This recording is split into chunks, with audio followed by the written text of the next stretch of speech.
오늘 우리에게 허락하신 하나님의 말씀은 마태복음 2장 5절에서 12절 말씀입니다. 마태복음 2장 5절 말씀은 신약성경 2면에 기록되어 있습니다.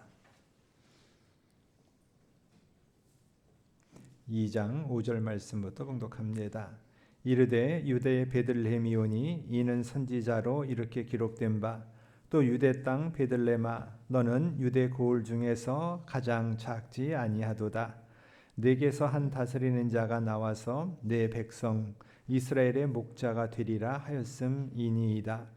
이에 헤롯이 가만히 박사들을 불러 별이 나타난 때를 자세히 묻고 베들레헴으로 보내며 이르되 가서 아기에 대하여 자세히 알아보고 찾거든 내게 고하여 나도 가서 그에게 경배하게 하라. 박사들이 왕의 말을 듣고 갈새 동방에서 보던 그 별이 문득 앞서 인도하여 가다가 아기 있는 곳 위에 머물러 서 있는지라. 그들이 별을 보고 매우 크게 기뻐하더라. 집에 들어가 아기와 그의 어머니 마리아가 함께 있는 것을 보고 엎드려 아기께 경배하고 보배함을 열어 황금과 유향과 몰약을 예물로 드리니라. 그들은 꿈에 헤로데게로 돌아가지 말라 지시함을 받아 다른 길로 고국에 돌아가니라. 아멘.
전에는 찬송가 중에 무곡 찬송가가 있었습니다.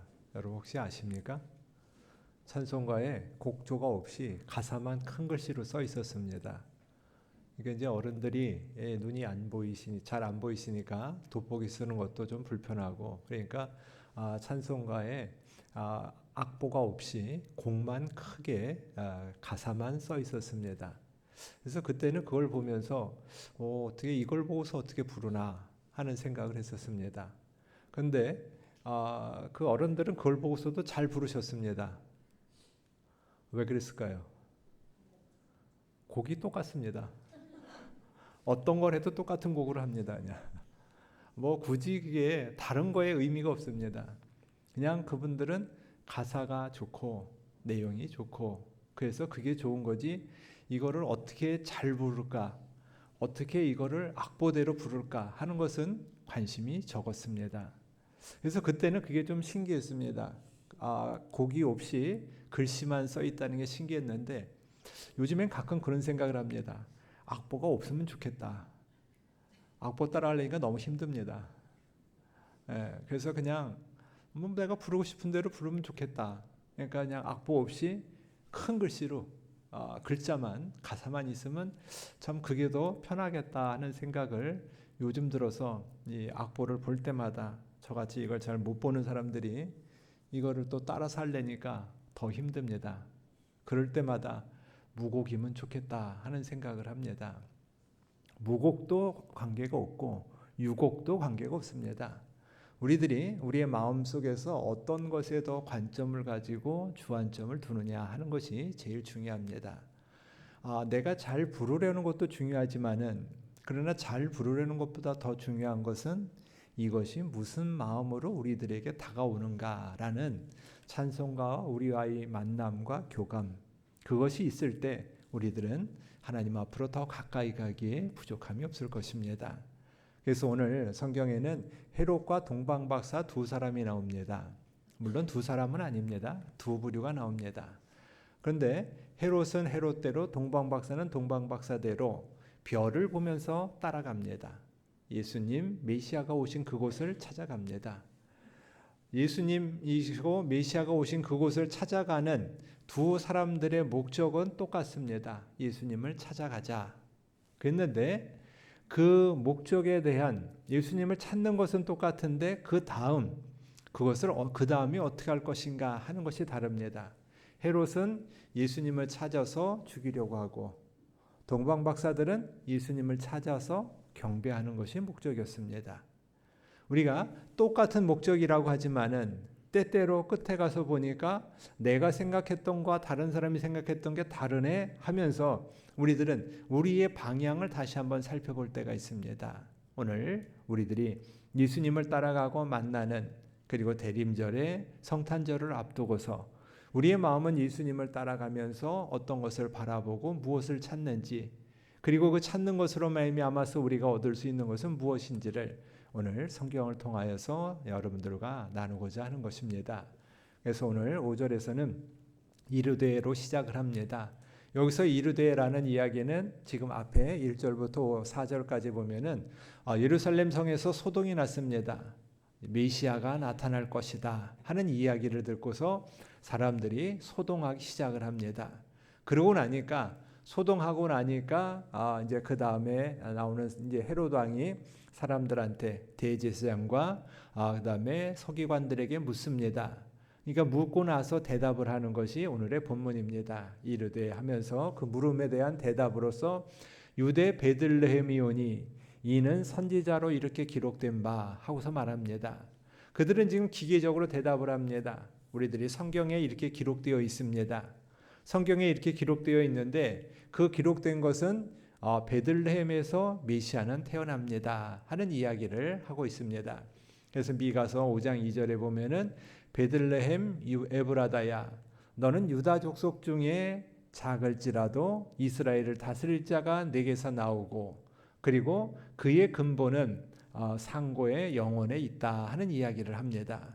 그래서 베들레헴이 작지만은 그러나 거기에서 예수님이 나올 것이다, 메시아가 나올 것이다 하는 이야기를 미가서 5장에서 쓰고 있는데 이 성경이 쓰여진 때는 또 이때는 한 지금부터 예수님이 태어나기 전부터 한 800년 전입니다.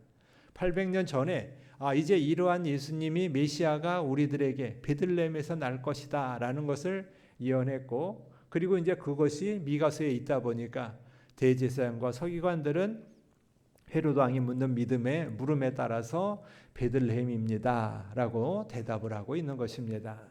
그리고 나서 유대 땅 베들레헴아 너는 유대 고을 중에서 가장 작지 아니하도다 하고 이야기를 합니다.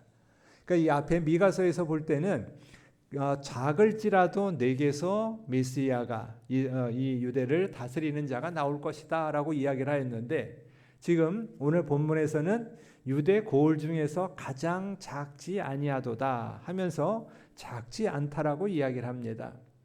그래서 이 말은 앞에 있는 미가서 5장과 다른 말 같지만은 결국 내용으로 보면 같은 이야기하죠.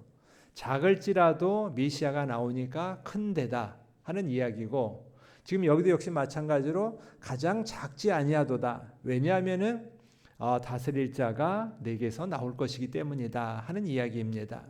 그러니까 우리들이 사용하는 말 가운데 작지만 강하다 하는 이야기가 있습니다.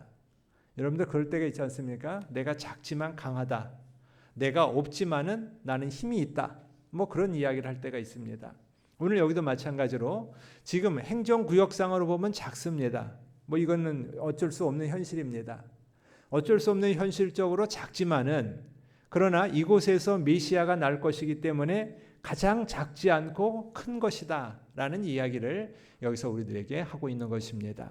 그래서 여기서 가장 작지 아니한 것, 그래서 우리들도 살아가면서 때때로 내가 작다, 내가 좀 힘이 없다, 내가 좀 약하다 그렇게 생각할 때가 있습니다. 그리고 그것이 현실적으로 보면은 틀린 말이 아닙니다. 맞습니다. 그러나 그 말은 우리들이 현실적으로 내가 보는 조건적으로 본다면은 작고 약하고 힘이 없을지라도 우리들에게는 메시아인 예수 그리스도가 있기 때문에 우리들은 그로 말미암아서 강하고 힘이 있게 되는 것입니다. 내가 힘이 있는 것이 아니라 예수님이 우리 안에 있기에 우리들은 힘이 있고, 그로 말미암아서 우리들은 하나님 앞으로 더 가까이 갈 수 있는 근원이 있다라는 것을 말을 합니다. 그래서 베들레헴에서 메시아가 나오고, 그리고 내게서 다스리는 자가 나와서 내 백성 이스라엘의 목자가 되리라 하고서 말씀을 합니다. 그러니까 다스리는 자다라고 이야기를 하면 우리들은 왕권을 가지고 권세를 가지고 힘이 있는 사람으로 생각할 수가 있습니다. 통치자로 생각을 합니다. 근데 여기서 다스리는 자라고 이야기를 하면서 그 다음에 나오는 말은 목자라는 말로 대등하게 이야기를 합니다. 다스리는 자이긴 다스리는 자인데 힘으로 다스리는 것이 아니라 목자로서 우리들을 인도하고 보살펴 주실 것이다 하는 이야기를 여기서 다스리는 자, 그리고 그 사람이 이스라엘의 목자다라고서 가르쳐 줍니다. 그래서 우리들을 힘들고 아픔과 억압에 있을 때 보호해 주시고 위로해 주시고 우리를 품어 주시고 인도하여 주시는 메시아인 예수님이 우리에게 우리의 목자로서 다가올 것이다 하는 것을 가르쳐 주고 있는 것입니다. 그래서 요한복음에서도 나는 선한 목자라, 선한 목자는 양들을 위하여서 목숨을 버린다 하는 말씀으로서 선한 목자가 하는 일이 무엇이냐면은 이 양들을 위하여서 목숨을 버리고 그 때문에 우리를 다스리는 예수님입니다 하는 것을 우리들에게 가르쳐주고 있습니다. 그래서 헤롯이 이제 그 서기관들하고 대제사장들에게 묻습니다. 그리고 나서 답을 듣고 나서 이제는 박사들을 가만히 불러서 자세히 묻게 된다 하는 말을 합니다. 지금 동방 박사들이 나타나서 소동이 나기 시작하였거든요. 동방 박사들은 별이 나타나면서 메시아가 있다. 그러니까 그럼 당연히 성에서 날 것이다 해서 예루살렘으로 왔고, 근데 예루살렘에 오니까 그런 일이 없다라고 생각하니까 그래서 소동이 나면서 별이 나타날 때를 묻게 된 것입니다. 그래서 베들레헴에서 납니다 하는 말을 듣고서 헤롯 왕이 이 동방 박사들에게 가만히 불러서 묻습니다. 그리고 태어난 때를, 나타난 때를 자세히 묻다 하는 말을 합니다. 우리가 가만히 자세히 묻는다 하는 이야기는 어떤 정황과 상황을 잘 살핀다라는 것으로도 볼 수 있습니다. 그런데 헤롯의 마음은 잘 살펴서 좋은 방향으로 가려고 하는 것이 아니라 예수님을 죽이려고 하는 그 마음 속에 있었기 때문에 가만히 자세히 물었다라는 것에서 우리들은 나오게 되는 것입니다. 우리들은 요즘에 때때로 너무 좀 이렇게 비방적인 것이 많고 혐오적인 것이 많고 거칠다 하는 것을 볼 수 있습니다. 우리들이 잘 보는 유튜브에 보면은 표현들이 너무 거세고 독해집니다. 거세고 독해진다는 그 이야기는 그만큼 이렇게 보려고 하니까 사람들이 내 걸 좀 봐달라고 이야기를 하니까 거기서 좀 자극적인 표현이 나와야 되고 자극적인 표현 속에서는 좀 거칠게 표현이 돼야 다른 어떤 단순하고 무미건조한 것보다는 조금 더 사람들이 많이 관심을 가질 수 있어서 그리고 그것을 많이 보아서 조회수가 올라간다면은 그것이 내 소득으로 연결이 되다 보니까 될 수 있으면은 자극적으로 될 수 있으면은 좀 거칠게 표현을 하면서 이 안에 뭐가 좀 많이 있는 것처럼 보이게 하는 것이 요즘의 이야기입니다. 그리고 나서 그러면 그 유튜브를 가지고 있는 회사도 조회수에 따르는 수입의 30%를 유튜브 회사가 가지다 보니까 거기에 대한 자정 노력이라든가 이것을 좀 정화하려는 것보다는 수입에 급급해서 수입을 높이려는 것을 하다 보니까 그것이 거칠고 좀 힘들고 원색적이어도 그냥 놔둘 수밖에 없다 하는 말을 하고 있는 것입니다. 여러분들은 어떻겠습니까? 여러분들이 내가 조금 거친 말을 하고 힘든 말을 하고 좀 어려운 말을 하면서 하면은 내 주머니에 수입이 많아진다고 하면은 놓겠습니까? 하겠습니까?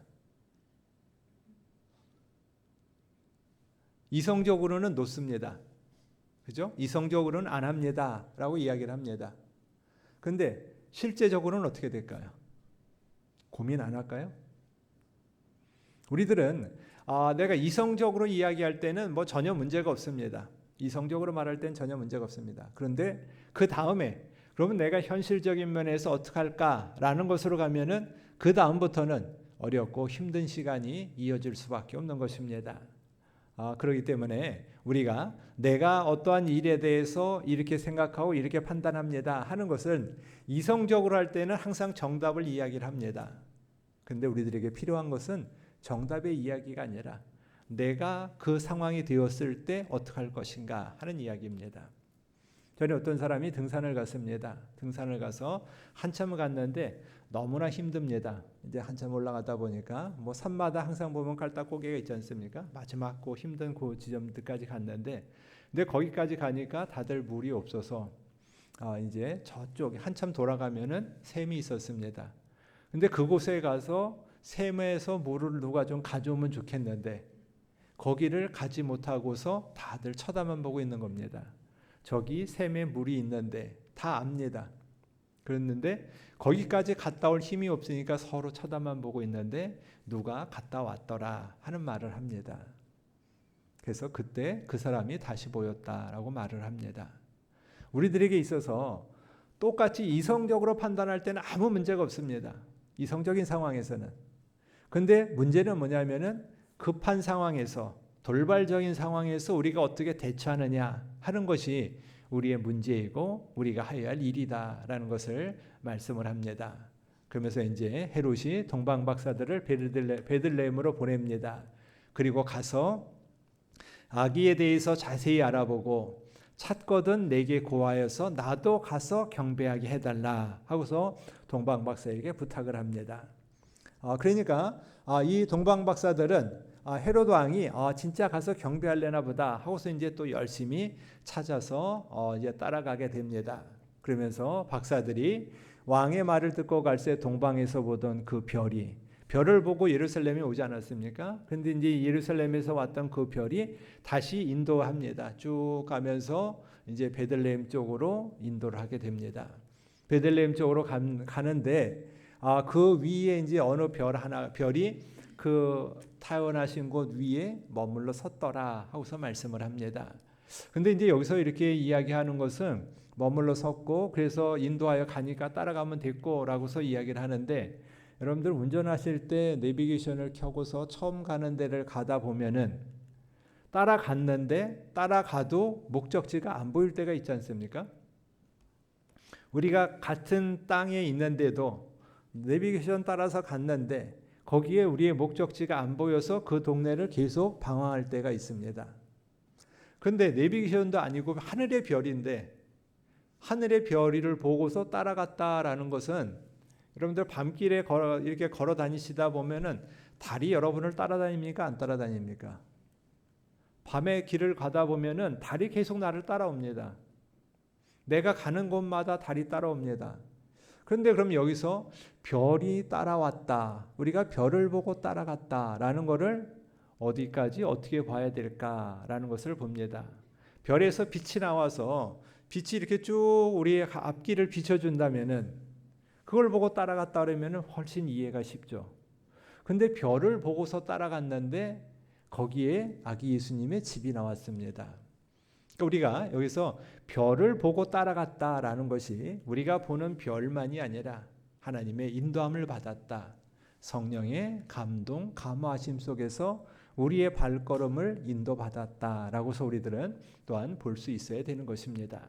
단순하게 그냥 우리가 그렇게 생각하고 나가다 보면은 우리는 또 다른 곳에서 다음에 다른 곳과 부딪힐 수도 있다라는 것을 여기서 보게 됩니다. 그래서 그들이 별을 보고 매우 크게 기뻐하고 기뻐하더라. 우리의 길을 인도하니까 너무 좋지 않습니까? 이럴 땐 너무나 편할 것 같습니다. 여러분들도 누가 이렇게 인도하는 길을 따라가면은 얼마나 편합니까? 여러분들의 자녀가 어렸을 때 여러분들 손잡고 가면은 그 자녀는 한없이 기쁘지 않습니까? 막 그냥 발장난하면서 막 뛰어가면서 엄마 손잡고 아빠 손잡고 가면은 더 이상 이 자녀는 기쁠 것이 없습니다. 그래서 자기가 할 수 있는 한 기뻐하면서 노래도 부르고 때로는 내가 할 수 있는 기쁜 일을 다 하면서 그 자녀는 갑니다. 그것처럼 여기서도 그들이 별을 보고 매우 크게 기뻐하고 기뻐하더라라는 것은 별의 인도함을 보고 하나님의 도우심을 보면서 동방박사들은 기뻐하고 기뻐하였다라는 것을 말씀을 합니다. 그리고 나서 그 집에 들어가니까 아기 예수가 있었고 그래서 아기께 경배하고 보배압을 열어 황금과 유향과 모략을 예물로 드렸다라는 것으로서 동방박사의 임무가 마치게 됩니다. 우리가 아는 것처럼 예물인 황금과 유향과 모략은 황금이라는 것은 왕의 권세에 대해서 이야기를 하고 우리나라 옛날 왕들 보면 다 왕관이 금으로 된 왕관을 쓰지 않았습니까? 그래서 금에 대한 권세와 권위 그러한 의미를 가지고 있고 유향은 제의적인 의미에서 신적인 권위로서의 유향 그리고 모략은 방부제로서 예수님이 나중에 달려 돌아가실 때 그 방부제 역할을 했던 몰약을 예물로 드렸다라는 것이 상징적인 의미로 나오게 됩니다. 그래서 여러분들은 동방박사가 몇 명 같습니까? 우리들은 항상 생각할 때 동방박사는 3명 아닙니까? 그래서 항상 이렇게 연극하고 어린이들 할 때 보면 동방박사는 3명만 나오지 4명, 5명은 잘 안 나옵니다. 황금과 유향과 모략을 한 사람씩 들으니까 3명이면 딱 됩니다. 그런데 이제 우리들이 생각할 때는 3명이라고 생각할 수도 있고 그리고 더 나가서 동방정교회 쪽에서는 12명이다라고도 이야기를 합니다. 12제자와 같은 의미에서 이야기를 하는지 12명이다라고까지 이야기를 하기 때문에 우리가 꼭 3명만이 아니라 12명이 될 수도 있고 몇 명이 될 수도 있다라는 것을 보게 됩니다. 그래서 황금과 유향과 모략을 예물로 드리고 나서 그리고 나서 누가복음에서는 이 이야기를 천사들이 이제 이야기를 하고 그리고 천사들이 자기에게 말한 것을 전했다 하는 것으로서 우리들에게 한 번 더 이야기합니다. 그러니까 목자가 베들레헴으로 가서 이루었던 일을 보았고 그리고 나서 그 일들을 천사들이 알려준 대로 전하였다 하는 것이 오늘 누가복음에서도 나오고 있습니다. 그리고서 마지막 12절에서는 그들은 꿈에 헤로데게로 돌아가지 말라 지시함을 받아서 다른 길로 고국에 돌아갔다라고서 가르쳐 줍니다. 그러니까 꿈에 지시하심을 받았다라는 것은 계시를 받았다는 것이고 그리고 지금까지 동방박사들을 보면은 내가 이제 경배하고 마쳤으니까 내가 여기서 찾은 예수님을 헤로데에게 가서 알려줘야겠다라고 생각하고 있었을지도 모릅니다. 그런데 여기서 찾은 예수님을 헤로데에게 알려주면은 그곳에서는 이제 예수님의 신변에 위협이 더 생길 것 같으니까 꿈에 계시로 나타나서 다른 길로 가라 하고서 이야기를 했다라고 말씀을 합니다. 그렇기 때문에 우리들은 항상 하나님의 말씀 앞에 내 생각이 아니라 하나님이 우리에게 더하여 주신 은혜의 이야기에 귀를 기울여야 된다는 것, 그리고 그것이 다른 길로 가는 것이다 라는 것을 말씀을 합니다. 그래서 여러분들이 집에서 교회 오실 때, 그리고 교회에서 집으로 가실 때 다른 길로 가라는 것이 아니라 우리가 생활하는 생활 습관에서 다른 방법으로 다른 일을 찾으면서 나가야 한다라는 것을 다른 길이다라고도 말씀을 할 수가 있는 것입니다. 그러니까 여러분들이 항상 우리들은 똑같은 일로 똑같은 생각을 합니다. 똑같은 일로 똑같은 생각을 하는데 그 똑같은 일로 똑같은 생각을 하다 보면은 항상 같을 수밖에 없습니다. 제가 얼마 전에 사진을 한번 찍으러 갔었습니다. 그래서 사진을 찍으니까 좀 밝은색 넥타이를 매야지 하고서 밝은색 넥타이를 맸습니다. 그랬는데 그 다음에 또 찍을 일이 있어서 또 밝은색을 매야지 하고서 또 맸습니다. 그리고서 나중에 사진 난 걸 보니까 작년에 찍은 거와 올해 찍은 게 똑같습니다. 그러니까 우리가 생각할 때는 그 안에서 벗어난다는 것이 아주 어렵습니다. 그러니까 여기서 다른 길로 간다 하는 이야기는 다른 것이 아니라 내 생각이 바뀌는 것이 다른 길이다라는 것입니다. 많은 것이 바뀌는 것이 아닙니다. 작은 것 하나만 바뀌면 됩니다. 여러분들 머리 모양 하나만 바뀌어도 여러분 다 바뀐 것 같지 않습니까? 우리가 작은 것 하나 바꾸는 것이 결코 쉽지 않습니다. 그런데 그것을 다른 길로 고국에 돌아갔다 하는 이야기가 우리가 있는 삶의 자리에서 다른 것 하나 바꾸는 것, 오늘 대림절을 지내고 성탄절을 맞이하면서 내가 다른 길로 가면서 내가 하는 습관 중에 다른 것 하나 바꾸는 것, 그것이 바로 오늘 우리가 하여야 할 일이다라는 것을 말씀을 합니다. 그래서 그러한 은혜가 여러분들의 삶의 자리에서 날마다 바뀌어지는 여러 가지가 아니라 하나를 바꿈으로 말미암아 다른 것도 따라올 수 있는 이야기가 우리 안에 같이 할 수 있기를 축원합니다. 하나님 감사합니다. 주님이 더해 주시는 믿음의 이야기로 나가며 누리게 해주셔서 감사합니다. 오늘도 같이 해주시는 은혜가 우리 안에 있기에 우리가 기뻐하며 즐거워합니다. 주님만을 바라보게 하여 주시고 하나님의 선하신 믿음의 이야기 앞으로 날마다 나가기에 부족함이 없도록 인도하여 주시옵소서. 오늘도 우리의 삶의 자리에서 작은 것 하나가 변하고 바뀌기를 원합니다. 다른 길로 가기를 원합니다. 함께하여 주시옵소서.